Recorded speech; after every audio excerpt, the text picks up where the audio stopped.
साथियों नमस्कार। RB global पर मैं राजेश शुक्ल। साथियों, आज एक बहुत ही महत्वपूर्ण जानकारी के साथ आपके अपने YouTube चैनल आरबी ग्लोबल पर, इससे पहले मैं आप लोगों के समक्ष ये जानकारी रखूं जो ईडी ने सहारा ग्रुप का जो एक बहुत ही महत्वपूर्ण प्रोजेक्ट महाराष्ट्र के लोनावाला में एम्बे वैली स्थित है, उस पर ईडी ने बड़ी कार्रवाई की है। तो इस संदर्भ में मैं आप लोगों के समक्ष जानकारी रखूं, उससे पहले जो नए दर्शक हमारे इस चैनल पर आए हैं वे सभी लोग हमारे इस चैनल से अगर नहीं जुड़े हैं तो जुड़ जाएं, चैनल को सब्सक्राइब अवश्य कर लें। वीडियो अगर पसंद आए तो उसे आप लोग लाइक भी अवश्य करें और शेयर करें। साथियों, लोनावाला के एम्बे वैली सिटी के आसपास की 707 एकड़ जमीन को ईडी ने जब्त कर लिया है। इस जमीन की अनुमानित कीमत 1460 करोड़ रुपए बताई जा रही है और ये कार्रवाई जो है मनी लॉन्ड्रिंग एक्ट PMLA 2002 के तहत की गई है। जांच में यह पता चला है कि यह जमीन बेनामी नामों से खरीदी गई थी और इसके लिए सहारा समूह की कंपनियों से पैसे निकाले गए थे।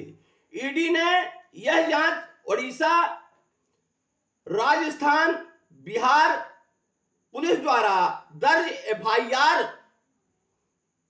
के आधार पर शुरू की है। ये FIR मेसर्स हमारा India credit cooperative society limited और अन्य के खिलाफ IPC 1860 धारा 420 और 120B के तहत दर्ज की गई थी। इसके बाद सहारा ग्रुप की कंपनियों और उनसे जुड़े लोगों के खिलाफ 500 से ज्यादा FIR दर्ज की गई है। इनमें से 300 से ज्यादा मामले PMLA के तहत दर्ज किए गए हैं। आरोप है कि निवेशकों को धोखा देकर सहारा कंपनी जो है वो निवेशकों को धोखा देकर पैसे जमा करवाए और उनकी मर्जी के बिना मैच्योरिटी पूरा होने पर भुगतान नहीं दिया गया और उसे पुनः जमा करवा दिया गया। ईडी की जांच में पता चला है कि सहारा ग्रुप जो थी वह कई तरह की पूंजी स्कीम चलाती थी और स्कीमें कई अलग अलग कंपनियों के माध्यम से चलाई जा रही थी। तो साथियों, इस तरह की जानकारी सामने निकल करके आई है। एजेंटों को कमीशन का लालच दे करके निवेशकों को धोखा दिया जाता था। जमा किए गए पैसों को बिना किसी नियम के इस्तेमाल किया है। यानी सहारा इंडिया जो पैसा निवेशकों से जमा करवाया और जमा करवाने के बाद में नियम का उल्लंघन करते हुए उसने पैसों का इस्तेमाल किया।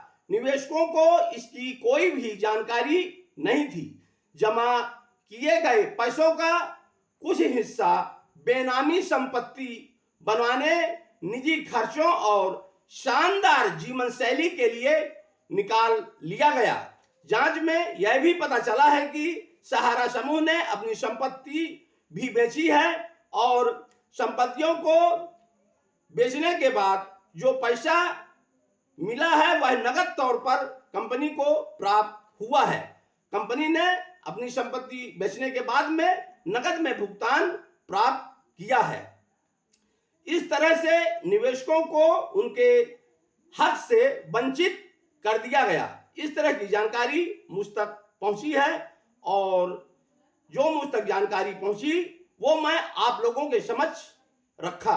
साथियों, अगर हमारा ये वीडियो आप लोगों को पसंद आया हो तो आप लोग हमारे इस वीडियो को लाइक अवश्य करें, शेयर अवश्य करें, क्योंकि हर छोटी से छोटी बड़ी से बड़ी जानकारी लेकर के मैं आप लोगों के समक्ष हर संभव आने का प्रयास करता हूं। इन्हीं बातों के साथ मैं अपने शब्दों को विराम देता हूं। फिर किसी नई जानकारी के साथ आप लोगों के समक्ष नमस्कार।